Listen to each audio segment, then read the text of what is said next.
अरे बेटा, थोड़ा आराम से चल। बच्चे को मैराथन में दाखिला कराना है क्या? गीता अपनी गर्भवती बेटी सोनम को टोकते हुए बोली।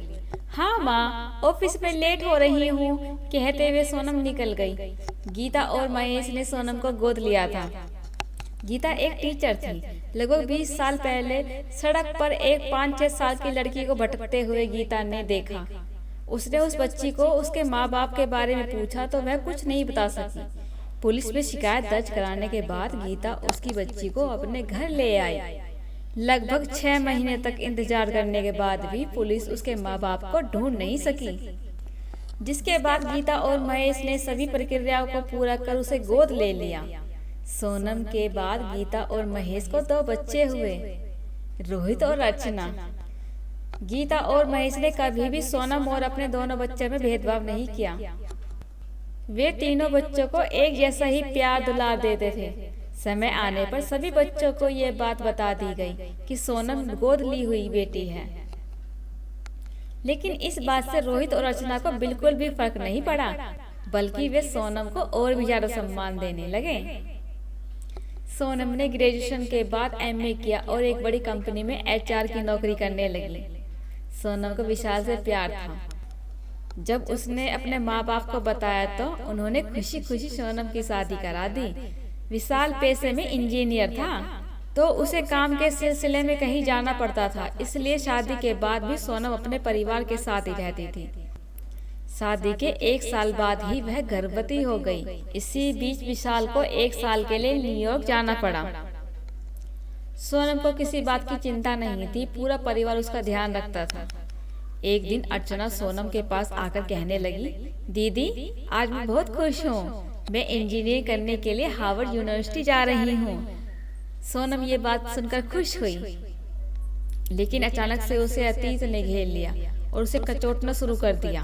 वह मन में सोचने लगी कि मेरा भी तो मन था विदेश जाकर पढ़ने का, लेकिन उस वक्त माँ बाप ने मना कर दिया।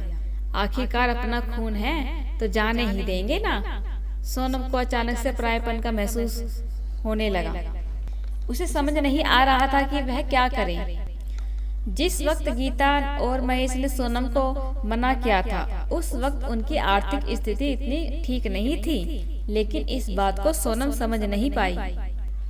सोनम ने अगले दिन माँ से बेरुखी से कहा, विशाल आ रहे हैं मुझे लेने के लिए, अब मैं उनके साथ ही रहूंगी। गीता को ये बात कुछ समझ नहीं आई। वह जब तक सोनम को इसका मतलब पूछी तब वह ऑफिस से निकल चुकी थी। सोनम अपने ऑफिस पहुंची थी कि सीढ़ियों पर चढ़ते समय उसका पैर डगमगा गया और वह पेट के बल गिर पड़ी। सोनम की आंखें हॉस्पिटल के बेड पर खुली।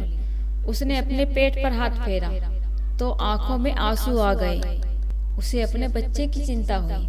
दरवाजे पर देखा तो शीशे में उस तरफ माँ और विशाल का चेहरा दिखाई दे रहा था। बधाई हो, आपको प्यारी सी बेटी हुई है, नर्स ने बच्ची को सोनम के पास रखते हुए कहा।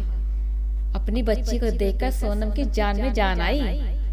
डॉक्टर ने कहा, अगर आपकी माँ ने हमें आपकी हेल्थ कंडीशन के बारे में नहीं बताया होता तो पता नहीं क्या होता। वक्त रहते आपकी और आपके बच्चे की जान बच गई। बच्चे पैदा करते समय जो समस्या आपकी माँ को हुई थी, वही प्रॉब्लम आपको भी हुई है।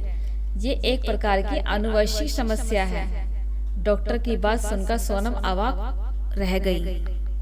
वह सोचने लगी, मैं तो गोद ली हुई बेटी हूँ, तो माँ को कैसे पता कि मेरी हेल्थ कंडीशन क्या है।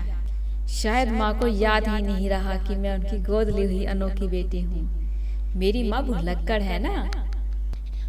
इसके बाद सोनम ने कभी भी खुद पर परायेपन का भूत हावी नहीं होने दिया। दोस्तों, कैसी लगी आपको हमारी यह कहानी? अगर अच्छी लगी हो तो लाइक और सब्सक्राइब करना ना भूलें। फिर मिलते हैं एक और नई कहानी के साथ। तब तक के लिए बाय बाय, धन्यवाद।